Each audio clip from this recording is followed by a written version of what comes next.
बिस्मिल्लाहिर्रहमानिर्रहीम। अस्सलामुअलैकुम प्यारे बच्चों, आज हम अपनी सिंधी की किताब का सबक नंबर 3 यानी सबक नंबर 3 पढ़ेंगे। असां जो प्यारो नबी सल्लल्लाहु अलैहि वसल्लम। मैं एक एक पैराग्राफ की सिंधी पढ़ूंगी, फिर उसका एक्सप्लेनेशन करूंगी। गौर से अपनी अपनी बुक में देखेंगे और समझने की और पढ़ने की कोशिश करेंगे। हज़रत मोहम्मद सल्लल्लाहु अलैहि वसल्लम इब्तिदाई ज़िंदगी का नहायत शरीफ ऐं समझदार हुआ। हर कम सोचे समझे ऐं ईमानदारी सां कंदा हुआ। किन्हनि खे तकलीफ़ ना ॾींदा हुआ। हिकु भेरी मके जी कुरैश क़बीलनि फ़ैसिलो कयो त बैतुल्लाह जी इमारत नयनि सिर तामीर कजे। हज़रत मोहम्मद सल्लल्लाहु अलैहि वसल्लम इब्तिदाई ज़िंदगी में ही अपनी बहुत शरीफ और समझदार थे। हर काम को सोच समझकर और ईमानदारी के साथ किया करते थे। कभी किसी को कोई तकलीफ़ नहीं दिया करते थे। एक मरतबा मक्के के कुरैश कबीलों ने फ़ैसला किया कि बैतुल्लाह की इमारत को नए सिरे से तामीर किया जाए। सभिनी कबीलनि बैतुल्लाह जी अडावत में हिस्सो वरितो। जॾहिं भिटियूं जड़ी तैयार थियूं त हजर असवद के लॻाइण जो मौक़ो आयो। हजर असवद कारे रंग जो बरकत भरियो पत्थर आहे। पाण सगोरनि इन पत्थर के चुमियो आहे। बैतुल्लाह जा ज़ियारती हाजी सगोरा बि इन्हनि पत्थर के चुमंदा आहिनि। सब कबीलों ने इस तामीर में यानी खाने काबा की तामीर की बनावट में हिस्सा लिया। जब दीवार तैयार हो गई तो हजर असवद को लगाने का मौका आया। हजर असवद जो है वो एक काले रंग का बरकत भरा पत्थर है।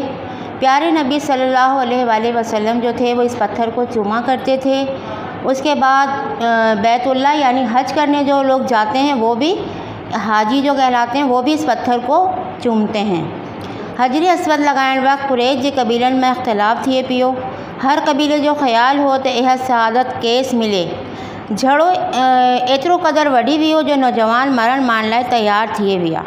हिकिड़े शख़्स मशवरो ॾिनो त कुरैश जा सरदारो ऐं करण सां अल्लाह ताला जे घर जी बेहुरमती थींदी। सुभाणे जेको शख़्स सभ खां पहिरीं काबे जे सहन में दाख़िल थिए इनके अमीर मुक़ररु कयो वञे। सभिनी कबीलनि इहा ॻाल्हि क़बूल कई। हजर असवद लगाने का जब मौका आया तो कुरैश के जो कबीले थे उनमें इख्तिलाफ़ पड़ गया, क्योंकि हर इंसान ये चाहता था, हर सरदार ये चाहता था कि ये सआदत मुझे हासिल हो, यानी हजर असवद को मैं ख़ुद अपने हाथों से नस्ब करूं। लेकिन झगड़ा जो था वो इसी बात पर इतना ज़्यादा बढ़ गया कि जो नौजवान थे वो मरने और मारने के ऊपर तुल गए। उस दौरान में एक शख्स ने मशवरा दिया कि एक कुरैश के सरदारों, ऐसे अगर तुम इस तरह से लड़ोगे और खून खराबा करोगे एक दूसरे का तो अल्लाह ताला के घर की जो है वो बेहुरमती होगी।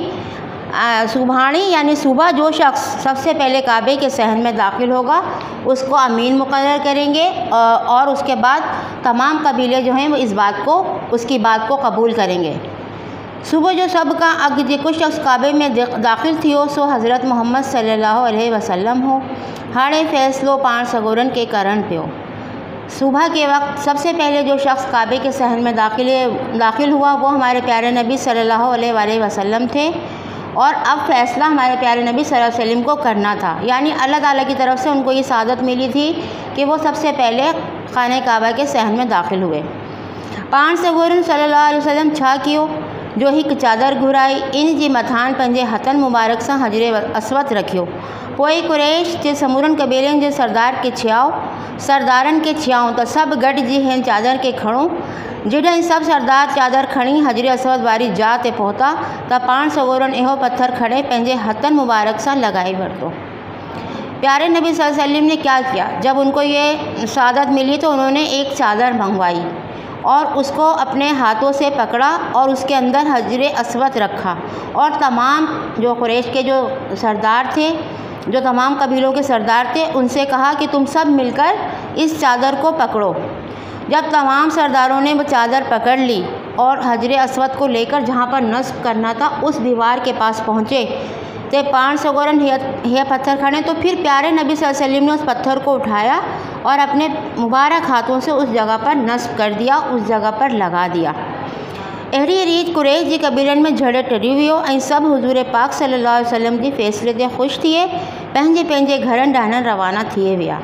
इस रीत से, इस रिवायत से, इस तरह के काम करने से कबीले का जो झगड़ा था जो फ़साद था वो टल गया, ख़त्म हो गया और सब ने हुज़ूर पाक सल्लल्लाहु अलैहि वसल्लम के इस फ़ैसले को खुशी खुशी कबूल किया और अपने अपने घरों को रवाना हो गए।